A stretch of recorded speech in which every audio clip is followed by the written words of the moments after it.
كنت عن داوديال كل سود ولا مركلي برنامجك فلنقيمت arrimaha amniga iyo siyaasadda Soomaaliya ee xuraan oo aan alaaba ku falanqeyno arrimaha markaas ka taagan dalka toddobaadkan waxaan si gaar ah u eegaynaa xiisadda kala guurka iyo arrimaha cakaran ee Soomaaliya ka jira toddobaadyadaan oo aan ka wareysan doono qabiir arrimahaasi u dhuunta loola marka hore ku soo dhawaada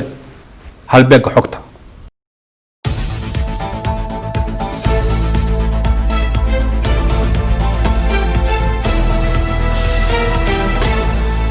hardanka siyaasadda Soomaaliya ayaa waji cusub yeeshay kadib markii baarlamaanka federaalka ay u dhawaan kalsoonida kala laabtay golihii xukuumadda ra'iisul wasaare Xasan Cali Khayre oo talada haysay muddo 3 sano ka badan iyagoo ku eedeeyay inay ka gaabisay waajibaadkii loo igmaday oo ay ugu horeysay inay dalka gaarsiiso doorasho qof iyo cod ah dhamaadka muddo xileedkeeda go'aanka baarlamaanka oo siyaabo kala duwan looga falceliyay ayaa ku soo beegmay xilli xasaasi ah oo dalku u galay xaalad kala guur ah maadaama bilown ay ka harsan yihiin muddadii jiritaanka dawladda federaalka ah dhanka kale xilka qaadista ra'iisul wasaare Khayre ayaa shaaca ka qaaday khilaaf in muddo ah hursanaa u dhixiyay isaga iyo madaxweyne Maxamed Cabdullaahi Farmaajo kaasoo salka ku hayay ismaandhaaf la xiriira hannaanka doorashooyinka dalka oo madaxweynuhu dalbaday in dib loo dhigo halka ra'iisul wasaare Khayre uu ka gows adeegay madaxweyne Farmaajo ka shaqal qaadanaya warkii ka soo baxay guddiga madaxa bannaan ee doorashooyinka qaranka kaasoo meesha ka saaray suurtagalnimada doorasho qof iyo cod ah oo dabayaaqada sanadkan dalka ka dhacda ayaa soo jeediyay in dib loo dhigo doorashada taasoo micnaheedu yahay in golayaasha dawladda muddo kordhin loo sameeyo laakiin soo jeedintaasi waxaa ku gacan sayray ra'iisul wasaare Khayre oo war ka soo baxay golihiisa wasiirada si cad loogu diiday in dib loo dhigo waqtiga lagu ballamay in doorashadu dhacdo Farmaajo aad uga carooday diidmada qayaxan ee uu kala hor yimid Khayre isla markaana dareemay inuu ku jiro daban siyaasadeed oo loo maleegay ayaa durba bilaabay olole ka dhana Khayre iyo xulafadiisa oo u arkay khatar ku soo foolay kursigiisa wuxuuna shirar albaabadu u xiran yihiin la yeeshay xildhibaano ka tirsan aqalka hoose ee baarlamaanka kuwaas oo sida caadadu ahayd gudagalay hawlay in badan ku soo ilmo korsadeen balse muddo laga tutuubay taasoo ah mooshinka Muqdisho lagu karinayay waxaa hareer socday kulan ay magaalada Dhuusamareeb ku yeesheen hogaamiyaasha 5 dawlad goboleed oo ka tirsan federaalka ayna ku jireen rag miisaan leh haddana ay siyaasadda ku culoobeen Farmaajo waxaana halkaa ilbaad ka helay ra'iisul wasaare Khayre oo inkastoo uu gacan ku lahaa taladii lagu wiiqay awoodda dawlad goboleedyada haddana u muuqday in madaxweynaha uga faraadhuuban galaangalka hogaamiyaashan oo ay intooda badan arrimaha doorashada isku aragti ka yihiin kadib dhowr maalmood oo wada hadalla madaxda maamul goboleedyadu waxay si buuxda isugu raaceen in dalka laga qabto doorasho xilligeedii ku dhacda waxayna soo jeediyeen in dawladda federaalka iyo dawlad goboleedyadu ay ka heshiiyaan hannaanka doorashada taasoo dhabarjab ku noqotay hindisihii Farmaajo dhanka kalena xoojisay go'aankii xukuumadda Khayre laakiin hadalkaasi waxaa ka hor yimid gudoomiyaha baarlamaanka federaalka ah Maxamed Mursal oo isagoo sida muuqata ka gows haysta madaxweyne Farmaajo ku dooday in go'aanka la xiriira hannaanka doorashadu uu ka go'o golaha shacabka oo qura isla markaana aysan dawlad goboleedyadu wax talaha ku lahayn wuxuuna diidmadaasi u cuskaday xeerka doorashooyinka qaranka ee dhawaan la meelmariyay kaasoo loogu talagalay in looga gudbo gorgortanka awood qaybsiga qabiilka ku salaysan maalmo kadibna waxaa magaalada Dhuusamareeb gaaray madaxweyne Farmaajo iyo ra'iisul wasaare Khayre oo kala socda waxaana halkaas ka furmay kulan dhex maray dawladda federaalka ah oo laba garab ah iyo maamul goboleedyada federaalka xubnaha ka ah madaxweyne Maxamed Cabdullaahi Farmaajo wuxuu geed dheeriyay mid gaabanba u fuulay sidii uu madaxda maamul goboleedyada ugu qancin lahaa in dib loo dhigo xilliga doorashooyinka laakiin taas waxaa ka soo horjeestay inta badan maamul goboleedyada oo isugu jiray kuwa ra'iisul wasaare Khayre oo gacantiisa ku samaystay iyo kuwa fallaaga ah oo aysan in muddo ah dawladda dhexe dab kala qaadan muddo markii la soo firdhiyay isla markaana wax garowshiya ka waayay madasha madaxweyne Farmaajo wuxuu ku qasbanaaday inuu aqbalo doorasho waqtigeeda lagu qabto iyadoo loo mariyo hanaan la isla ogol yahay oo laga wada xaajoodo madaxweynaha uu waji gabax kala kulmay shirkii Dhuusamareeb ayaa dib ugu soo laabtay magaalada Muqdisho wuxuuna durbagalka kala baxay seef laba afla oo baalasha uga rifayay Xasan Cali Khayre maalintii xigtana waxaa aqalka baarlamaanka ka dhacay wax loogu yeeray shirqool siyaasadeed oo xilka loogu xayuubiyay ra'iisul wasaare Khayre kadib markii 170 xildhibaan oo fadhigaasi soo xaadiray ay kalsoonida kala noqdeen golihiisa xukuumadda gudoomiye Mursal oo qeeldayay go'aanka baarlamaanka ayaa wuxuu sheegay in xukuumaddu ku fashilantay gudashada waajibaadkeeda sida inay ka gaabisay dhismaha ciidan qaran oo suga amniga dalka iyo doorasho qof iyo cod ah oo la qabto Xasan Cali Khayre oo gelinkii dambe isna maalintaas Muqdisho halhaleel ugu soo laabtay ayaa talaabada baarlamaanku xilka uga xayuubiyay ku tilmaamay mid sharci darro ah waan waafaqsanayn dastuurka iyo shuruucda dalka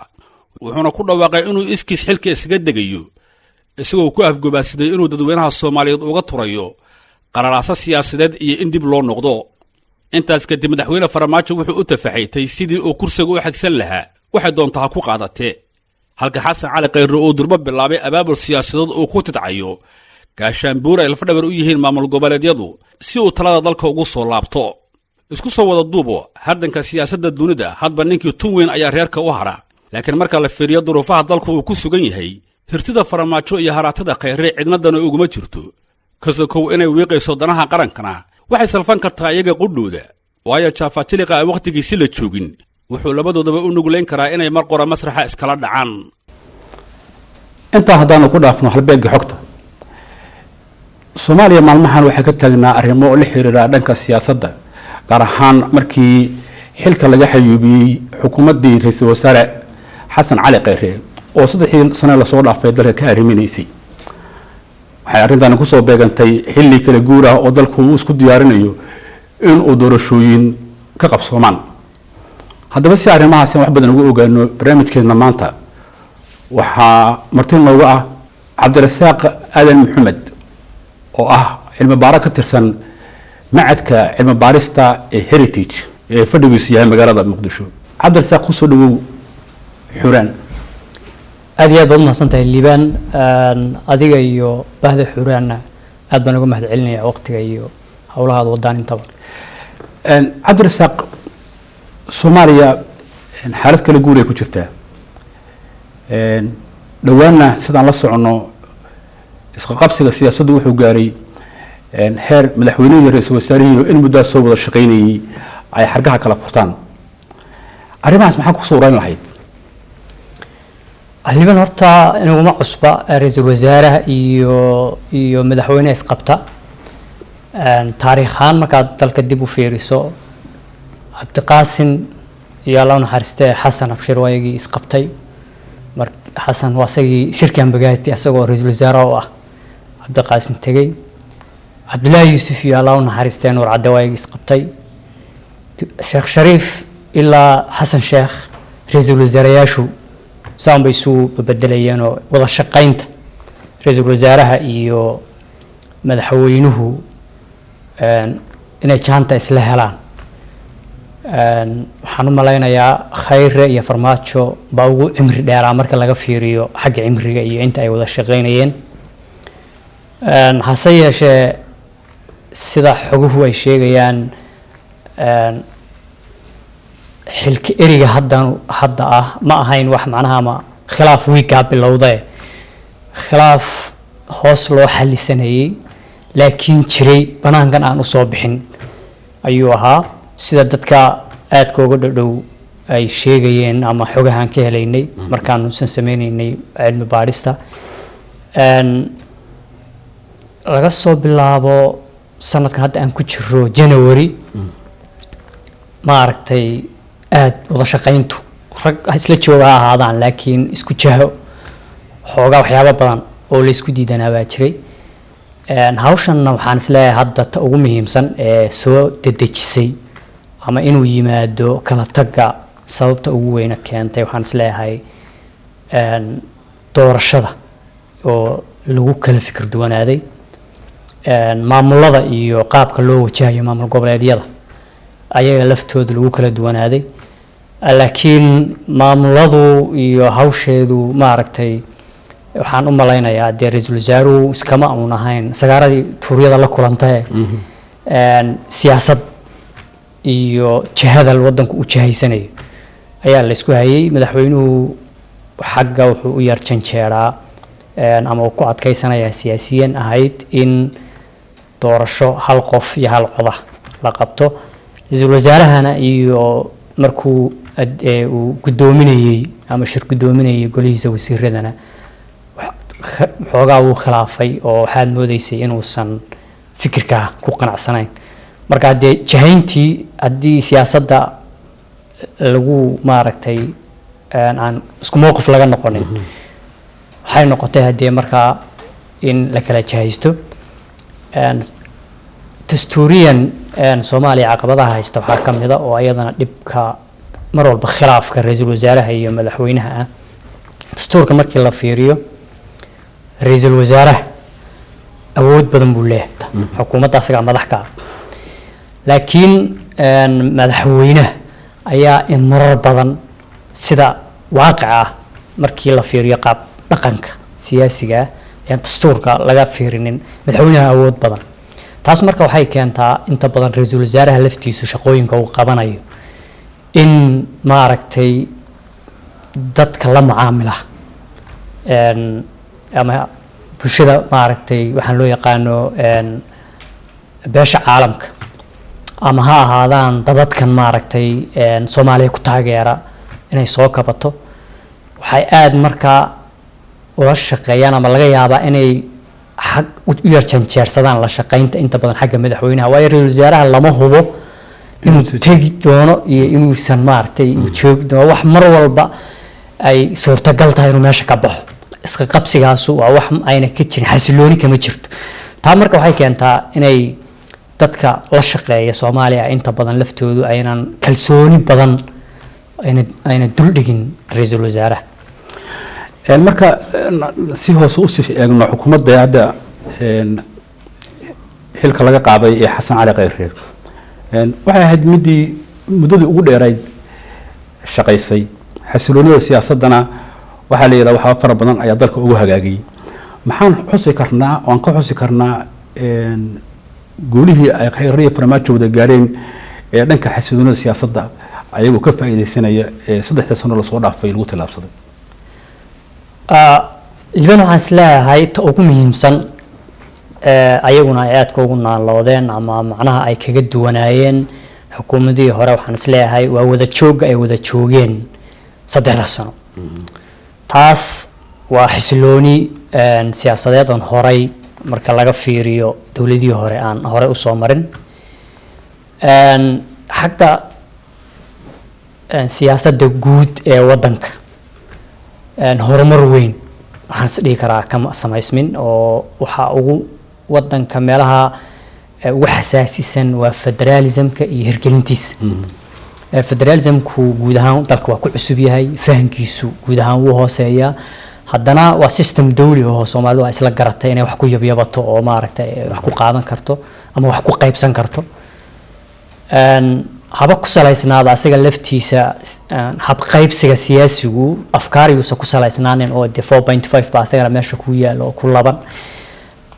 taas marka xagga aan ka fiirino waxaad moodaa inaynan xasilooni weyn ka dhicin laakiin ayaga wada shaqeyntooda 3 sano ay isla joogeen say dooni baa isla joogeen oo hadduu xataa khilaaf jiray laakiin khilaafkoodaasu uusan joojinin hawlihii dawliga iyo maaragtay isqa qabsigii iyo ay ka yaraadeen taas waxa la dhihi karaa waa xasilooni ta guulaha kale hadda ayaga laftooda ay ku naaloonayeen waxa kamida ciidamada iyo in maaragtay loo sameeyay qaab lagu tira koobo oo casri ah waa guulaha iyada laftooda ay xukuumaddu ay sheeganaysa bay kamid tahay laakiin taa lafteeda go'aankii aan ciidan ahaan kala hayn meynaan gaadhin oo waxa ahayd ciidanka dib u habeyntiisa inaan kaga maarano Amazon qorshaha ugu muhiimsan ee la rabay in laga shaqeeyo waxaan u maleynayaa kaas oo ah Amazon waxaan u maleynayaa sidii un bay hadda yaa loogu baahan yahay iyo joogitaankeeda markaad ka fiiriso waxaan diyaarsanayn Soomaalida ee u kala taalo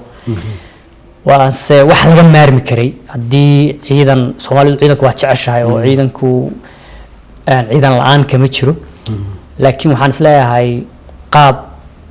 tayaysan tirana naga anfacaya iyo tira iyo tayo isu dheelitiran lafteeda iyada lafteedu wali inuu ma suurtagelin hase yeeshee waa talaabo ay sameeyeen mushaar bixinta oo wali ilaa hadda sida inta badan la isku raacsan yahay in ciidamadu mushaar la'aan ka cabanin aba yaraato waxa la siiyo laakiin joogto uu yahay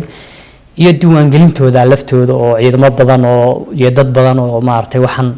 iskaga maaragtay ayagu laftoodu gacan togleyn jiray oo meesha laga saaray marka waxyaabahaas oo guula waa jiraan marka laga soo tago guulahaasi farakutiriska ee aad ka dhawaajisay kullu khilaafka madaxweynaha iyo ra'iisul wasaaraha badan buu abuurnaa laakiin waa dhaweyd bay mataqaanaa oo soo ifbaxay oo dadku shacabka ay ogaadeen maxay kula muuqataa inay ka gaabisay xukuumaddii nabad iyo nolol ee xasan cali khayre oo markii dambe keentay in la isku haaraamo guuldarrooyinka dowladda Soomaaliya la soo gudboonaaday heer madaxweynihii iyo ra'iisul ku kala tagaan ta ugu muhiimsan horta eedda uu gudoomiyaha baarlamaanka golaha shacabka xilka qaadistii markii ay dhacaysay eedaha u soo jeediyay ra'iisul wasaaraha oo uu lahaa xukuumadda ku guul dareysatay sharciga inay dhamaystirto xukuumadda ku guul dareysatay inay maamuladii la shaqeyso xukuumadda ku guul dareysatay inay federalismkii daadi waxyaabaha noocaasa kale waxaan isleeyahay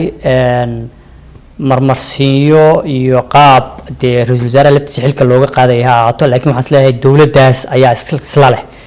oo waa waxyaabaha marka laakiin si guud ahaan waxa ugu muhiimsanaa wadankan sidaad ka ogtahay farmaajo waxaa lagu doortay yididiilo badan baa jirtay oo dadkoo yar daalay xukuumadihii ka horreeyay oo la moodayay inaan sidii la rabay aan u shaqaynin dadka oo daalan oo dowladnimada baahida loo qabo oo ka dareemi karto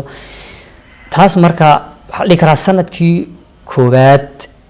ilaa sanadkii labaad si yar xoogaa jahada loo socday wali rajay gelinaysay dadka marka shirkii London ama inta aan la tagin waa kii lagu heshiiyay in la dhiso ciidamo qaran in ciidamada la isku dhafo waxyaabaha la isku marka waxa kamid ahaa laftooda oo ayaguna la rabay in laga shaqeeyo iswaafaji dhamaystirka dastuurka marka la dhamaystiro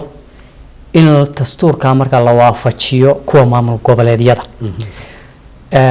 booliska oo laba heer ah federaal baa la yiri marka dastuurkuna wuxuu sheegay in laba booliis oo midna heer federaal yahay midna uu yahay heer maamul la sameeyo waxyaabahaas labadaas lama sameeynin waxyaabihii lagu heshiiyay shirkii London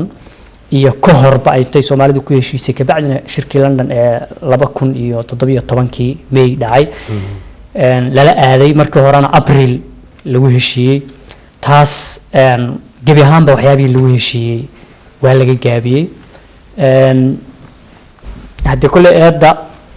federaal maamul goboleedyaduna waa leeyihiin oo lama dhihi karo laakiin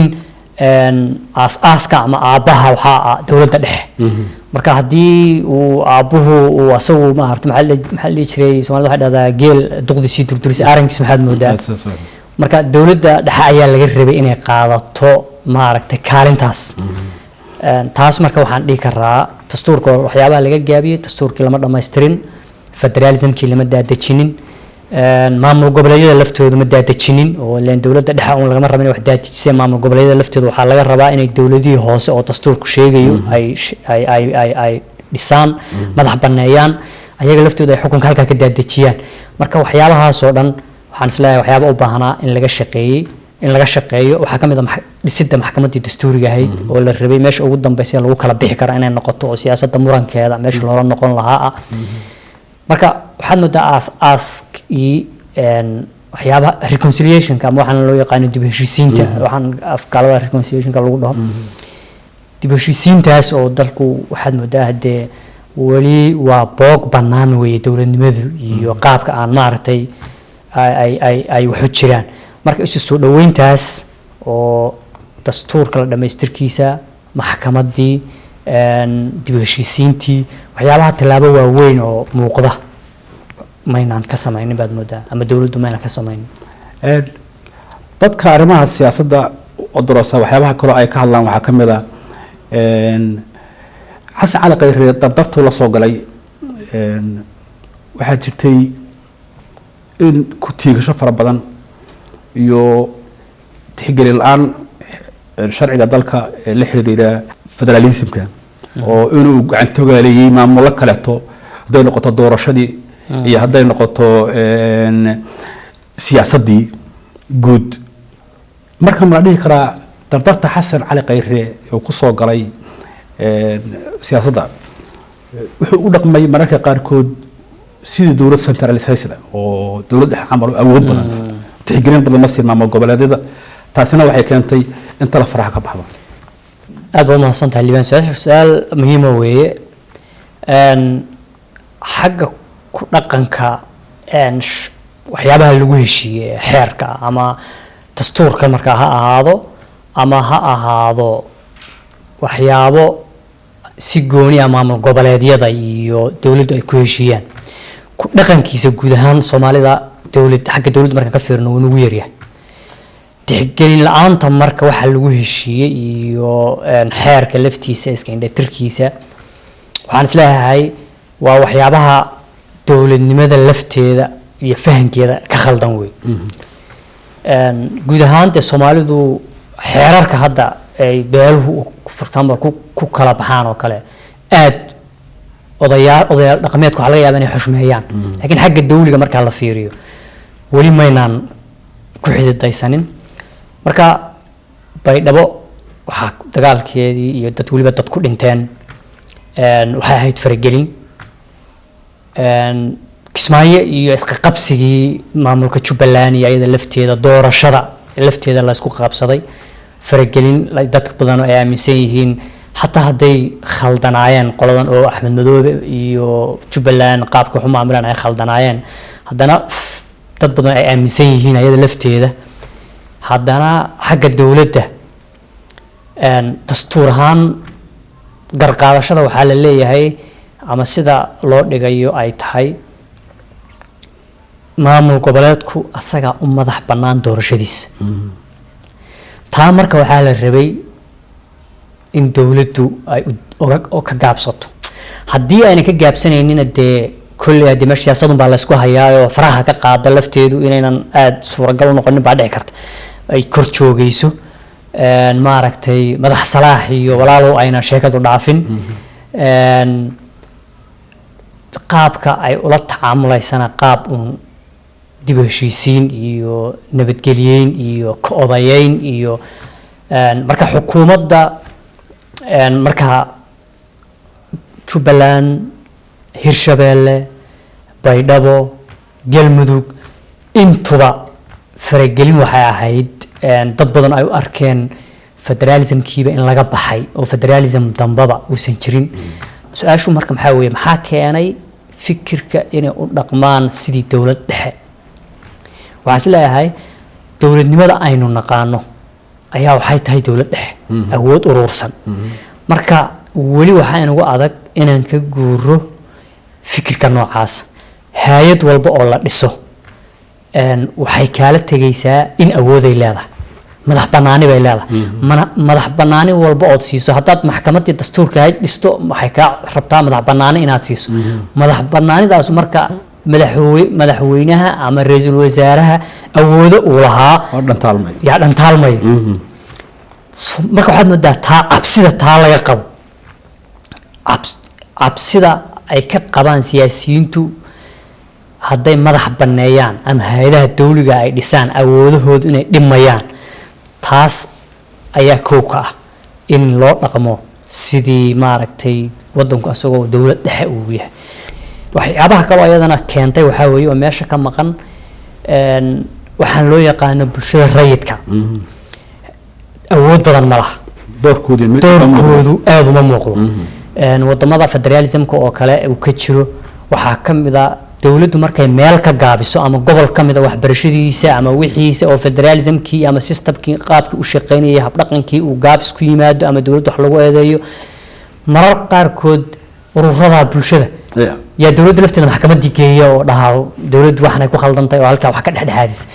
marka dastuurkan dhammaystirnayn federalismkii laftiisa nagu cusub ururada bulshada maartay rayidka ah oo meesha ka maqan kuwaas oo dhan baa marka waxay keeneen in iyo Soomaalida oo xukunka kaliya ay taqaano uu yahay xukunkan urursan oo wali loo baranin xukun baahsan barnaamijka gunaanada dartiisa su'aasha u dambaysan ku weydiinayna waxay tahay waxa hadda loo malan yahay in kulan isugu yimaadaan maamul goboleedyada iyo dawladda federaalka looga arinsanayo doorashada dalka ka dhici doonto iyo xilliga dhici doonto ma ku muuqataa doorasho inay 2020 ka dhici karto hadday dhici karto se doorasho ay noqon kartaa doorasho ma dhici kartaa waxaan isleeyahay taayadu waa waxa ciladu ka jirto waa su'aashan dambe ah doorasho noocee ah dhici karta haddii shirkii maamuladu iyo dowladda federaalku ay ku qabsadeen Baydhabo 2018 waxaa lagu heshiiyey in doorasho wadanka ka dhacdo qaabka ay u dhacaysana inay doorasho toos ahaato oo waxaan loo yaqaano doorashada xisbiyada loo codeeyo in qofka loo codeyn xisbigii marka xisbi walbana codadka uu ku guuleystay iyo ay siyaashaan xubnaha baarlamaanka ee asagu soo saaranayo oo مثلا haddii xisbigii codadkii la tiriyay boqolkiiba 2 ku guuleystay inuu baarlamaankana ku yeesho boqolkiiba 2 kii boqolkiiba 50 ku guuleystay inuu baarlamaanka ku yeesho boqolkiiba 50 doorasho noocaas xilliga lagu heshiiyay waa 2008 taas meesha way ka baxday waxaa la soo gaaray waqtigii oo gabaabsi ah iyo qaab dhismeedkii doorashada oo laga heshiin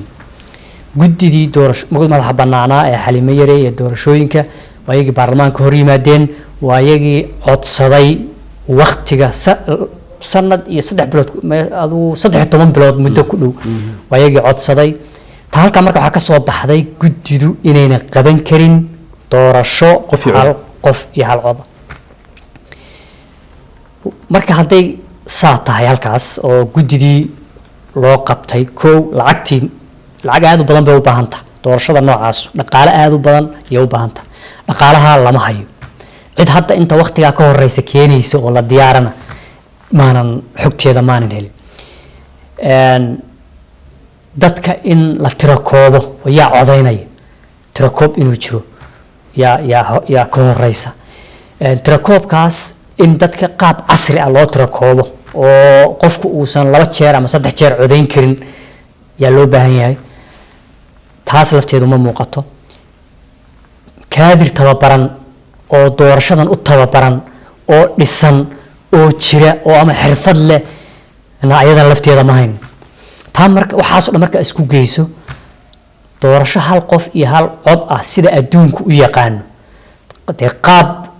maaragtay irmaan waraabsi oo la fahmaynin inagu hadaynan la iimaanaynin doorashada noocaas wadanka kama hirgeli karto sida u muuqato waxa ku soo haray marka doorasho noocee ah dhuusamareeb 1 2 3 waa taa hadda la isugu tagay maalinkii dhowta maamul goboleedyada isugu tageen martisoorkii iyo gogashana ay galmudug lahayd had in hawsha laga wada sheekaysto ayaa loo ballamay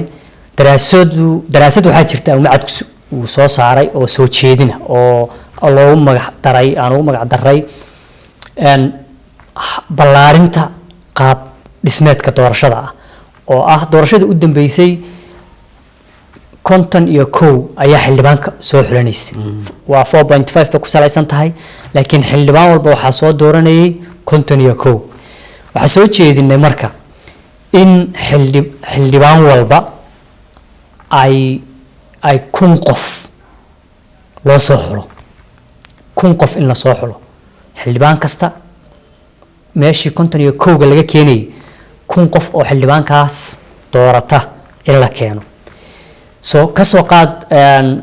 koonfur galbeed 69 bay leedahay 69 xubin oo baarlamaan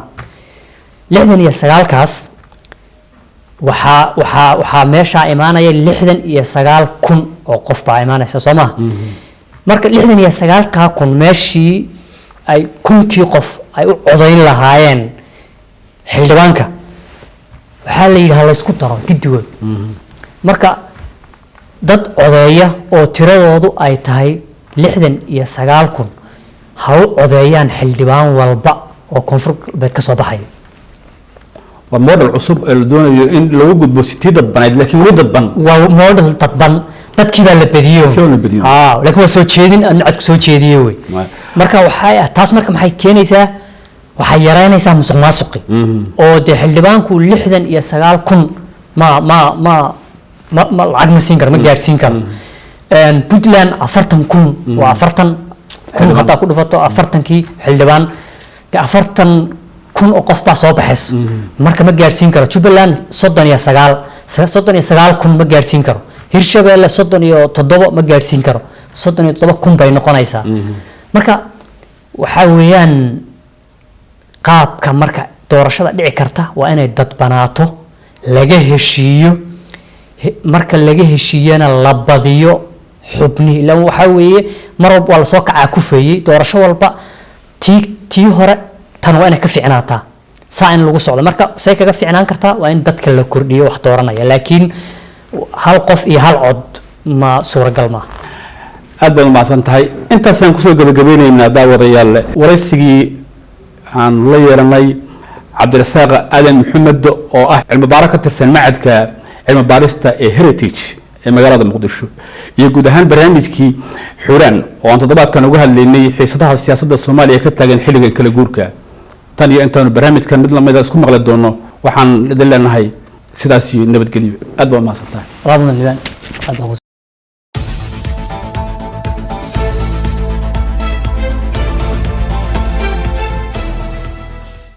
si aad ugu xirnaato bandhig waraadka xuraan rukumo boggeena youtube-ka ee xuraan media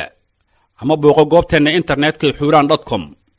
sidoo kale waxaad nagala socon kartaa kadinkeena xiriirka bulshada ee hoos ku qoran soo gudbinta barnaamijkan waxaa iska kaashaday Sima Media iyo Milgo Production